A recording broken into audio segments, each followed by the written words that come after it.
بسم الله الرحمن الرحیم. السلام علیکم زما ګران خوږه ملګرو دوستانو چرته چوي خاد او بادو صحیح نن تازه ترین خبرونو کې نن شپږشتم جنوري ده او پیر ورځ ده او نن خاص خبرونو کې تاسو سره یو خو اختیار ولی یعنی دی وزیر اعظم کوارډینیټر مردان سره تعلق نوشهره څخه تعلق لري او ډیر معتبر شخصیت ته او سیاسي غړی نون لیگ د صوبې ښه مشورې کوي. هغه وزیر اعلی کم تور لګېدلی دی یا وکي چې هغه کارکنان چې مشتعل شي او هغه وایي چې زه اجرې کوم خو حالات مې کنټرول کړل او وزیر اعلی د مستعفي کېدو هغه مطالبه هم شوې ده او وزیر اعلی خیبر پښتونخوا سهیل افریدي دغه الزام لګولی یا هغه دا خدشات ظاهر کړي چې هغه د مړ کېدلو سازش تیار شوی دی نی هغه قتل سازش تیار شوی دی نو هغه څه وینا دا وجه نه د صوبې کې اورال صورتحال د 13 اپریشن او ورسره نور تړلی شوي خبرونه او د پاک افغان صورتحال او افغانستان کې دی وخت کې چې کم ګرمي د یخنې یعنی د واورېدو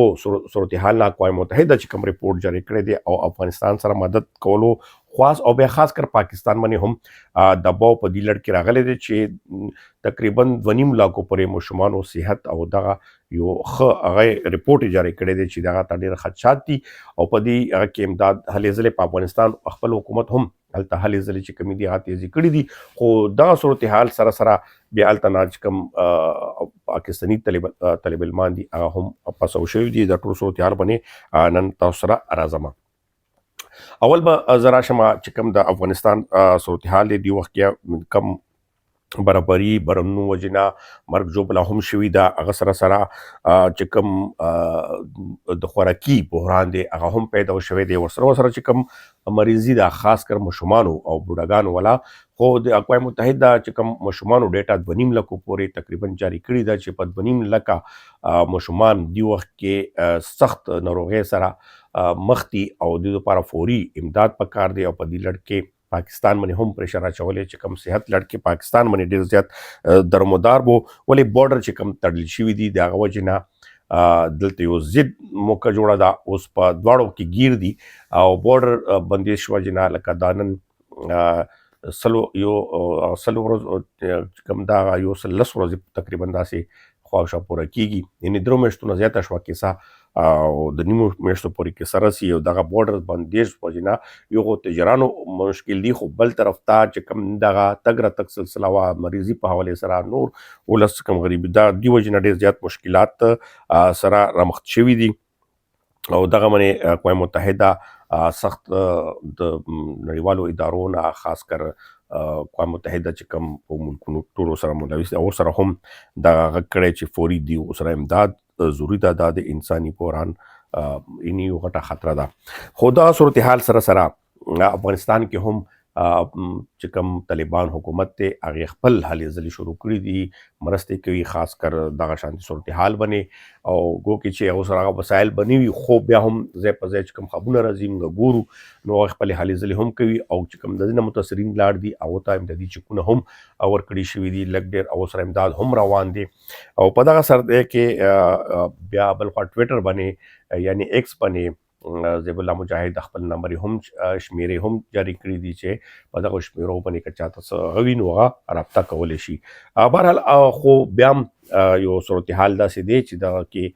یقینا چې هغه ملکونو باندې هم داسې طوفان راشي نو بیا کنټرول کول ګران وي نو دا نورو کومک ورته انتهایی ضروري دی. بل طرف ته صورتحال خو تاسو ګوري سټیل هغه شانتې روان دي خبرونه روان دي او په دې باندې هم تاسو ته زه بیا یو ویلا کوم هغه باندې ما ریسرچ شروع کړی دی چې دې وخت کې ولې افغانستان خلاف خبرونه او خاص کر د طالبانو دغه حکمراني باندې طنز کې باندې او نور داسې یو اشتعال غونې جوړېدو سازش روان دی آیا د افغان حکومت خلاف یو نوی بدلون خو نه دی روان یا څه د مخکې دا شي خو اوس ډېر زیات حدشات ماته د څه نیوز نه راغلل چې هغه به تاسو سره بیا شیر کوم خو نن یا سبا کې چا کمپلیټ شي تاسو سره به هغه ریپورټ شیر کوم. دې سره سره اوس راځو پاکستان کې چې کوم صورتحال دی یو طرف ته بورډرز بند دي بل طرف ته چې کوم د افغانو بسلو کوشش دی هغه هم روزانه روان دی. په خیبر پښتونخوا کې هم داسې خبرونه راځي، خو هلته کې دا دی چې لږ رضاکارانه طور باندې یا داسې سخت تنګول نه دی شوی، خو خیبر پښتونخوا کې هم وفاق خپل زور زورنې شروع کړي دي. دې سره سره که تاسو وګورئ چې سهیل افریدي تېره ورځ بیان ورکړی و چې ما قتل سازش چې کوم دی هغه روان ده. نو خو یا داسې الزام په چا نه دی لګولی، خو هغه دا ویلي چې زما قتل سازش روان دی او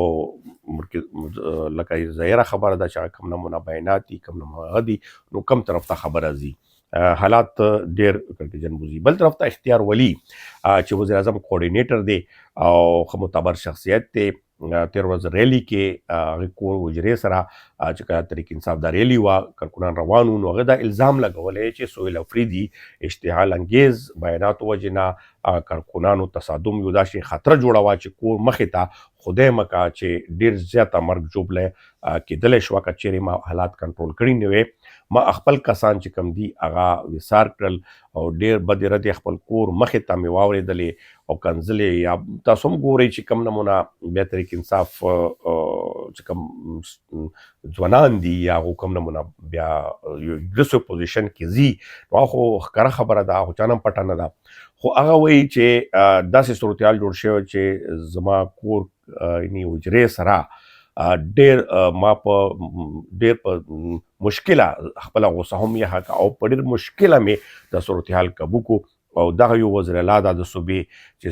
صوبې یو ایگزیکټیو چیف ایگزیکټیو ورته ویلی شي چې هغه هرې پارټۍ نه وي، دغه د ټول عوام هغه ذمهوار وي، هغه د ټول عوام هغه کول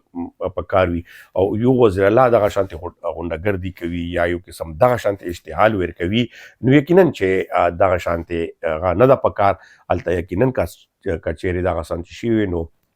اختیار ولی کسان هم وي، ټوپکې هم وي، ډزې کېدی شوې، نوره خطره جوړېدی شوه او نور صورتحال پیدا کېدی شو. خو اختیار ولی وایي چې ما ډېر په مشکله باندې دغه ټول حالات چې کوم دي کنټرول کړل او په طریقې سره مې دا څیز هغه کو کنې زموږ کسان بلوډونه هم والي او کوشش هم کړی چې دا څنګه کنځلې موږ خپل کور کې واورو. یقینا چې ډېر بد شي انسان که ډېر هم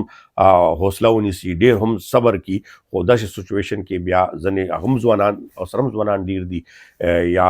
خپلوان ډېر دي، کورنۍ کسان یې ډېر دي، نو خامخا دغه شانتې صورتحال کې نه دي پکار سیاسي نارو کې سیاسي کې موږ همیشه وایو چې لږ ټینګوالی پکار دی، لږ پکار دی. دغه شانتې صورتحال سره یقینا ډېر بد میسج هم ځي او ډېر بد صورتحال هم پیدا کېږي. ګو کې چې دې وخت کې صورتحال که تاسو د صوبې ګورئ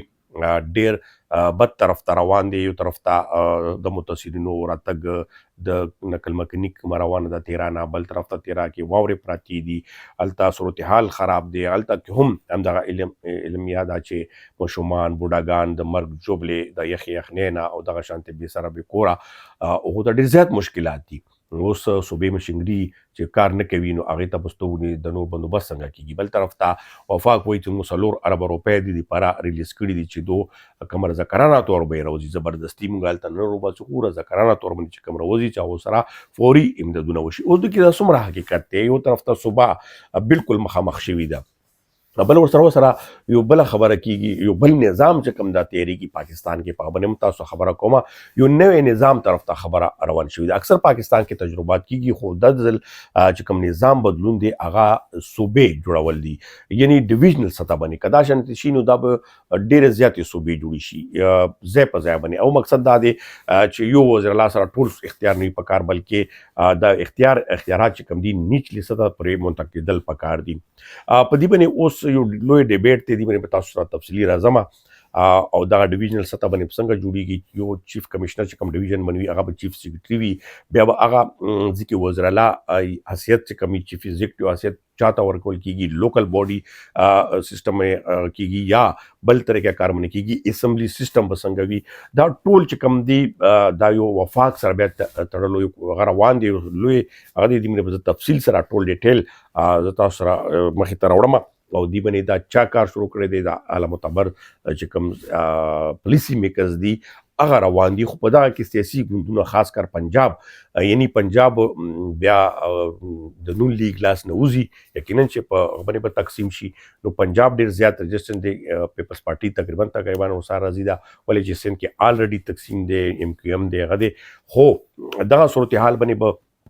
مکمل بیا تاسو تفصیل سره راځم. فلحال دا پرېمګه دغه خبرونه او تاسو نه خواست اخیری کې کومه چې کوم ملګرو نیم لایک کړئ نو لایک بټن لازمي وي ولې دوه کسان په زرګونو وګوري خو لایک چې کم دی ډېر کم راځي. نو کم کسان چې ګوري نو لایک لازمي ورکوي او بیا چانل سبسکرایب کړئ نو هغه دې لازمي سبسکرایب کړئ. ډېره مننه، خوشحاله او آباد اوسئ.